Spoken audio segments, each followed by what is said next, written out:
மறுபடியும் சத்திய வசன நிகழ்ச்சி கூடாக உங்கள் அனைவரையும் சந்திக்கிறதிலே நான் பெருமகிழ்ச்சி அடைகின்றேன். இந்த காலை வேளையிலே நாங்கள் தியானத்துக்கு செல்வதற்கு முன் ஒரு கணம் தலைகளை தாழ்த்தி ஜெபிப்போமா? ஆண்டவரே சுவாமி, இந்த சிந்தனையோடு கூட வாங்க.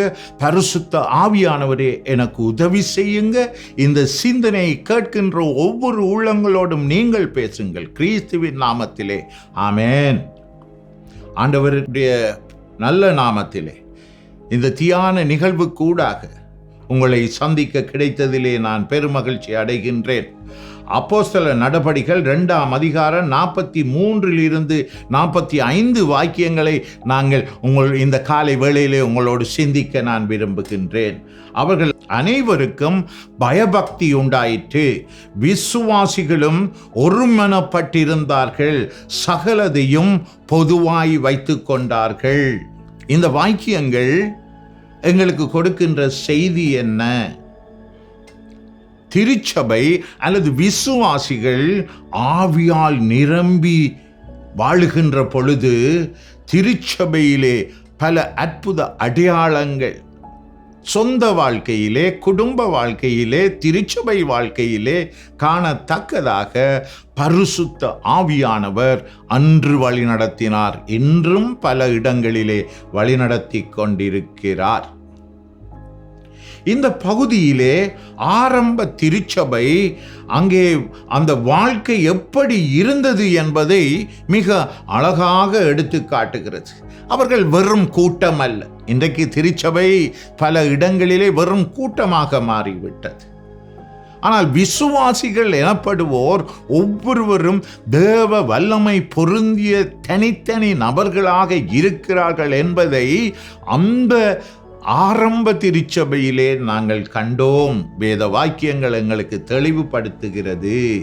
பரிசுத்த ஆவியாலே நடாத்தப்படுகின்ற ஒரு சமுதாயம் திருச்சபை ஆகும். தேவ பயம் நிறைந்த வாழ்க்கை வாழ்ந்தார்கள். அவர்கள் அனைவருக்கும் பயபக்தி உண்டாயிற்று என்று வேதம் சொல்லுகின்றது.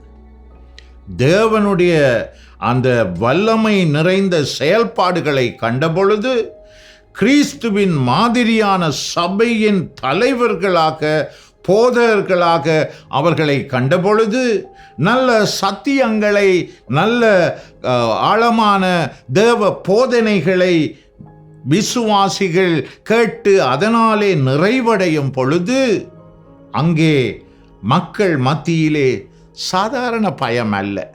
இன்றைக்கு பலர் பல தலைமைகளுக்கு பயப்படுகிறார்கள். அவர்கள் பிழைவிடுகின்ற பொழுது கூட சொல்லுவதில்லை. தகப்பன் பிழைவிடுகின்ற பொழுது மகன் சொல்ல பயப்படுகிறார். தாயினுடைய பிழைகளை காணுகின்ற பொழுது மகள் சொல்ல பயப்படுகின்றார்கள். அப்படியாக தலைவர்களுடைய பிழைகளை காணுகின்ற பொழுது அங்கே விசுவாசிகள் சொல்ல பயப்படுகிறார்கள். விசுவாசியுடைய பிழைகளை காணுகின்ற பொழுது தலைவர்களும் அவர்கள் மிகவும் நிறைய அவர்களிடத்திலே சத்துவம் இருக்கின்றால் சொல்ல பயப்படுகிறார்கள். அந்த பயம் அல்ல, இந்த இடத்திலே தேவ பயம், பரிசுத்த பயம். எங்கே கர்த்தரால் ஆளப்படுகிறார்களோ, நல்ல போதனைகளாலே ஆளப்படுகிறார்களோ, நல்ல சத்தியங்களிலாலே நிறைக்கப்படுகிறார்களோ, முன்மாதிரியான கிறிஸ்தவ தலைவர்கள் உடைய வழிகாட்டல் கிடைக்கிறதோ, அந்த இடத்திலே இறை பயம் நிலவுகின்றது. அங்கே அவர்களுக்கு எதிராக யாரும் பேசுவதில்லை, அவர்களுக்கு எதிராக யாரும் முறுமுறுப்பதில்லை. இது ஆதி அப்போஸ்தல திருச்சபையிலே, திருச்சபையின் உருவாக்கத்தின் நாளிலே 3000 அப்படியாக பெரும்பாரியான மக்கள் திருச்சபையிலே இணைக்கப்படுகின்ற காலங்களிலே அப்படியாக மக்கள் கீழ்ப்படிந்து வாழ்ந்ததை இந்த வேத வசனங்களுக்கூடாக நாங்கள் காணுகிறோம். அங்கே மக்களுக்கு தேவ பயம் இருந்தது, அங்கே அற்புதங்கள் நடந்தது, அங்கே ஒருமனப்பாடு இருந்தது, அங்கே சகலதையும் பொதுவாய் வைத்து அவர்கள் அனுபவித்தார்கள்.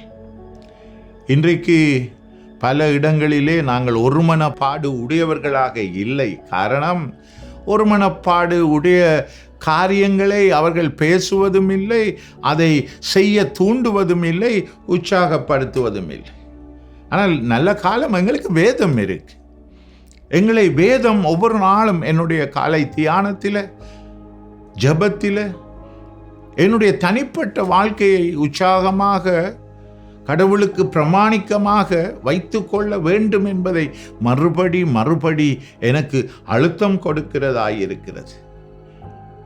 இன்றைக்கு ஒருமைப்பாடு சீர்குலைந்து இருப்பதற்கு சிலருடைய அரசியல் தனமான நடவடிக்கைகளும் காரணமாக இருக்கிறது. அதனாலே இந்த பிழையான தலைமைத்துவங்கள், பிழையான வழிகாட்டல்கள், பிழையான போதனைகள், பிழையான அந்த முன்மாதிரிகள், பிழையான சத்தியங்கள் எங்களை சீர்கெடுக்கிறது.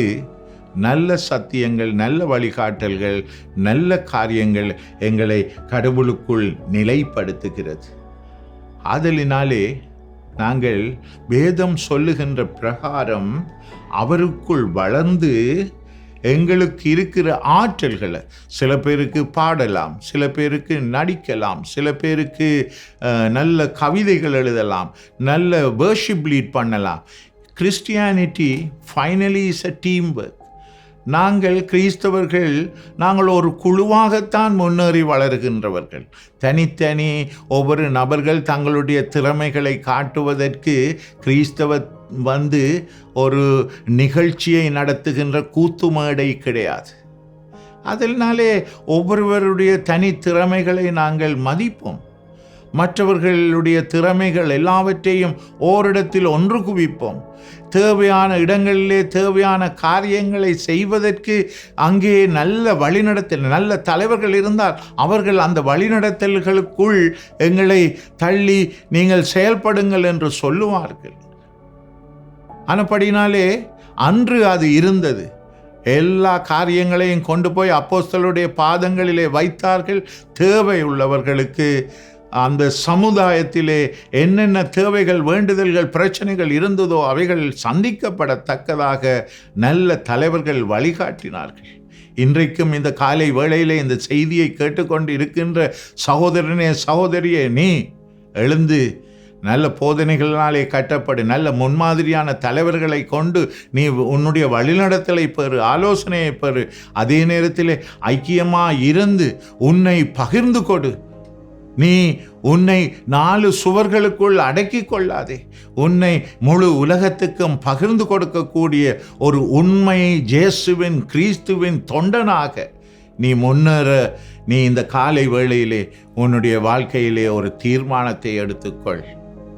கிறிஸ்துவின் தொண்டர்கள் அன்று எல்லா இடத்துக்கும் சிதறி சென்றதனால் தான் 3000 பேர் என்று பெருவாரியானவர்கள் கிறிஸ்துவை ஏற்றுக்கொள்ளத்தக்கதான ஒரு காரியம் அங்கே காணுகின்றோம். இன்று 4 சுவர்களுக்குள் சுற்றி சுற்றி திரிந்து ஒரு அனலும் இல்லாமல் குளிரும் இல்லாமல் வாழுகின்ற ஒரு வாழ்க்கையை நாங்கள் கிறிஸ்தவம் என்று சொல்லிக் கொள்ளுகின்றோம். நாங்கள் அப்படி சொல்லாமல் அனலுள்ள கிறிஸ்தவர்களாய் இந்த சமுதாயத்துக்காக நாம் நல்ல கோதுமை மணிகளாக நாங்கள் மரிப்பதற்கும் தயாரானவர்களாக எங்களை விட்டு கொடுக்கின்ற பொழுது கர்த்தருடைய நாமம் மகிமை அடையும்.